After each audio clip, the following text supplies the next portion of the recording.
안녕하세요. 아이언페이스입니다. 글로벌 인플레이션 해지 수단으로서 각 국가별 중앙은행의 금리 인상 움직임이 지속되고 있고 여전히 러시아 전쟁과 지역별 국제 정세가 계속 이상 현상을 보이고 있는 가운데 이번에 맞이한 암호화폐의 겨울은 그 어떤 때보다 더 길고 시장에 강력한 영향을 주고 있는 듯합니다. 한편 이러한 침체기에도 불구하고 암호화폐 트론이 중남미의 도미니카 공화국에서 법정화폐의 지위를 갖고 결제 수단으로 사용될 것이라는 뉴스가 보도되는 등 시장 분위기와는 다른 암호화폐 채택의 움직임 또한 글로벌 시장을 변화시키는 원동력으로 작동되고 있는 듯합니다.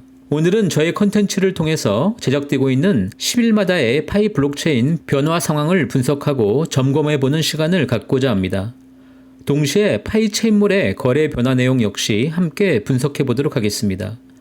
마지막으로 암호화폐 채택에 영향을 주고 있는 글로벌 투자은행에서 감지된 그 변화의 움직임에 대해서도 역시 공유하면서 마무리하도록 하겠습니다.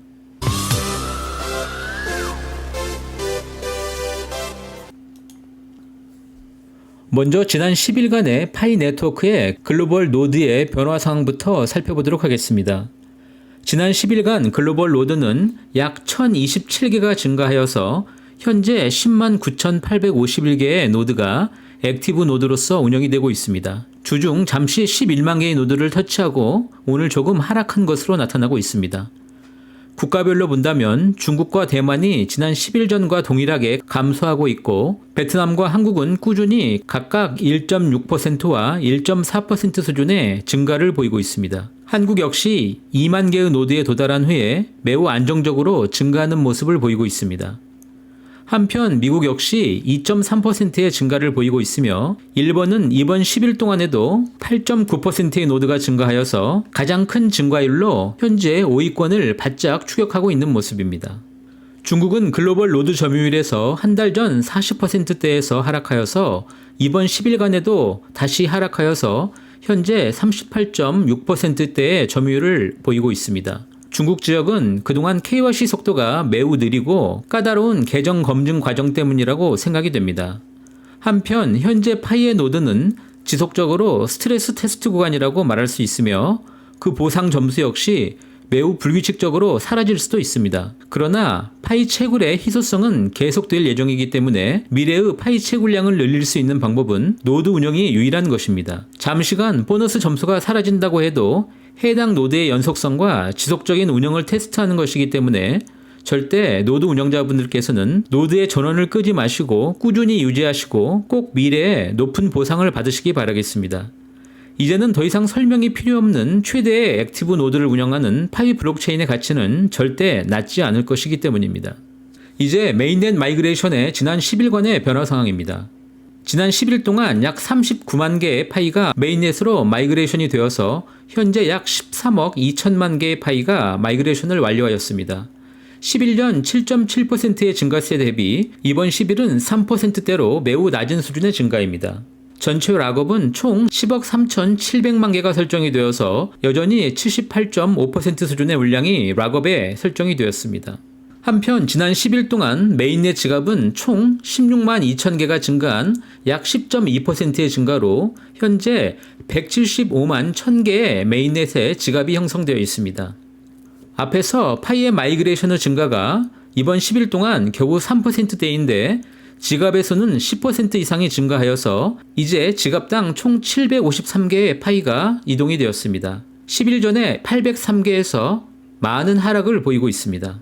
지갑의 증가와 마이그레이션 증가의 큰 차이가 데이터 집계상의 문제가 아니라면 비교적 채굴 기간이 얼마 되지 않은 소수의 채굴자 물량 중심으로 이번 마이그레이션이 진행이 되었다는 것을 의미하는 것인데 이번 데이터는 10일 이후에 다시 비교해 보아야 할 것으로 생각이 됩니다. 해당 물량을 기준으로 현재 락업을 제외한 개인 지갑당 사용 가능 물량은 161개 수준으로 더 크게 하락하였습니다. 한편 현재까지 지난번 발표된 KYC 통과자 260만 명 대비 전체 지갑은 67% 수준으로 상승하였습니다. 그러나 여전히 아직도 많은 파이오니어들의 지갑 형성이 대기 중에 있다고 말할 수가 있습니다.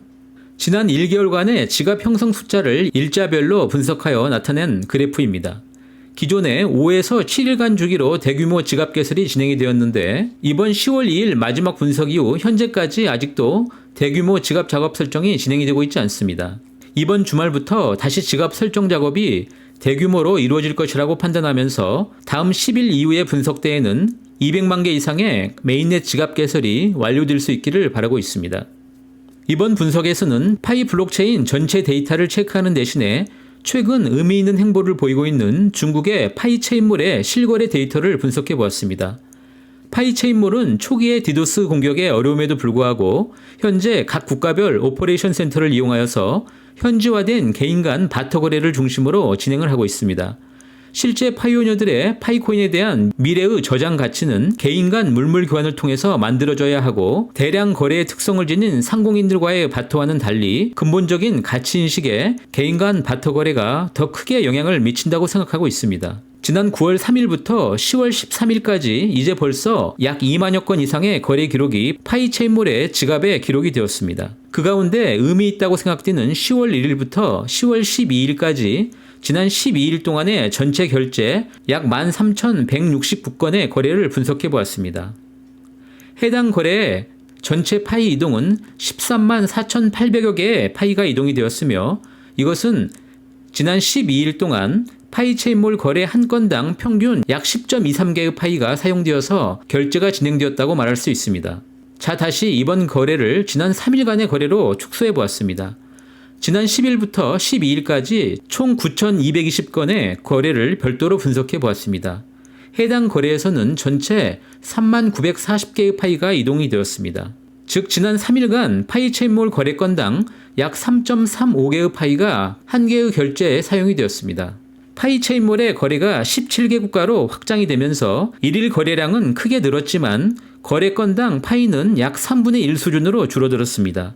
물론 상품의 특성을 모두 반영해 보아야 하겠지만 그럼에도 불구하고 파이 평균 가격이 점점 높게 가치를 매겨서 거래가 진행이 되고 있을 확률이 매우 높습니다. 파이체인몰이 최근 트위터에서 발표한 대로 17개 국가에서 거래를 동시에 진행하게 되면서 하루당 거래 건수가 크게 증가하고 있고 파이의 가격은 초기보다는 점점 더 가격이 높게 거래되고 있음을 알 수 있습니다. 이러한 방식으로 파이체인몰의 70개국 이상의 지역별 오퍼레이션 센터에서 파이체인몰 거래가 확장이 된다면 거래 건수는 물론 총 거래 금액 가치 면에서 블록체인 역사에서 실물 상품과 서비스를 기준으로 거래되는 파이코인은 대단한 세계적인 관심을 받게 될 것입니다. 어제 잠시 우리들은 글로벌 합의 가격 논쟁에 대해서 살펴보았지만 결국 시장 가치는 더 많은 구매자들이 모이고 더 많은 상품과 더 많은 판매자가 모일수록 파이를 소유하고자 하는 더 많은 사용자들이 증가하기 때문에 파이 채굴의 희소성은 물론 파이 락업의 영향으로 시장에서의 파이 희소성은 더 크게 부각이 되면서 거래의 증가는 더욱더 안정적인 가치 상승을 만들어낼 것이라고 기대하고 있습니다. 파이체인몰의 발표대로 10월 6일 이전까지는 거래 건수에 비해서 많은 파이의 이동이 진행되었고 이제 지난 10월 8일 이후부터는 17개 국가의 바터가 다시 진행이 되면서 거래 건수가 크게 증가하고 있음을 알 수 있습니다. 이제 파이체인몰은 지금처럼 안정적인 바터를 유지하면서 연말까지 전체 70개 국가에서 바터가 진행이 될 수 있도록 지원이 된다면 파이 결제 시장과 파이 가치에 대한 대단한 큰 기여를 하게 될 것입니다.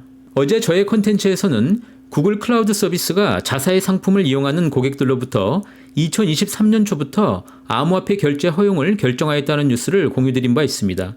그러면 당연히 웹 3.0 서비스의 주도권을 빼앗기지 않기 위해서 현재 전 세계 최고의 퍼블릭 블록체인으로 성장하고 있는 파이 네트워크가 현재 사용하고 있는 아마존 웹 서비스 역시 파이코인을 통해서 아마존 프라임의 상거래보다 먼저 아마존 웹 서비스가 파이를 그 지불 수단으로 받을 수도 있게 될 것이라는 추측은 매우 흥미로운 상상이 되고 파이 가치와 인지도에 엄청난 영향을 줄 수 있을 거라는 생각에 많은 분들이 크게 공감하고 계신 듯합니다. 오늘도 마지막으로 암호화폐 채택을 앞당기게 될 시티은행의 뉴스를 함께 공유하면서 마무리하고자 합니다. 미국의 시티그룹이 드디어 암호화폐 투자 시장에 참여하였다는 뉴스가 보도되었습니다. 시티그룹은 자사의 벤처 투자 그룹인 시티벤처스를 통해서 홍콩에 소재하고 있는 암호화폐 투자 자산 운용사인 얄치의 투자 라운드를 주도하고 약 600만 불의 투자금을 유치하였습니다. 그동안 암호화폐 투자 자체를 기피하였던 시티그룹이었기 때문에 업계에서는 매우 큰 뉴스로 전달이 되고 있는 듯합니다. 홍콩에 소재한 얄츠는 주로 대형 법인 투자 기업들의 암호화폐 투자 시 발생하는 각종 법률과 행정, 그리고 세무 문제 등을 일괄 대행 처리하고 동시에 자사에 별도의 암호화폐 대체 투자 상품을 개발하고 판매하는 일을 진행하고 있습니다. 특히 이번 투자를 통해서 시티는 폴리곤 창업자와 그 위에 웹 3.0 전문 투자 자문사 등과 함께 움직이는 것으로 보도되면서 이제 글로벌 투자은행들의 본격적인 암호화폐 업계에 대한 벤처 투자의 방향이 크게 바뀔 것으로 기대가 됩니다. 아무리 어려운 시기라고 하지만 여전히 그들은 이번 상황이 바뀌고 새로운 변화가 찾아올 때 미리 그 투자 대상을 찾아서 움직이고 있는 것입니다. 잠시 주춤한 파이의 KYC와 마이그레이션도 AI 속도 향상을 통해서 더욱더 빨리 회복하기를 바라겠습니다. 오늘도 이렇게 저와 함께 해주셔서 진심으로 감사드립니다. 저는 다음에 다시 더 좋은 내용으로 함께 하도록 하겠습니다. 감사합니다.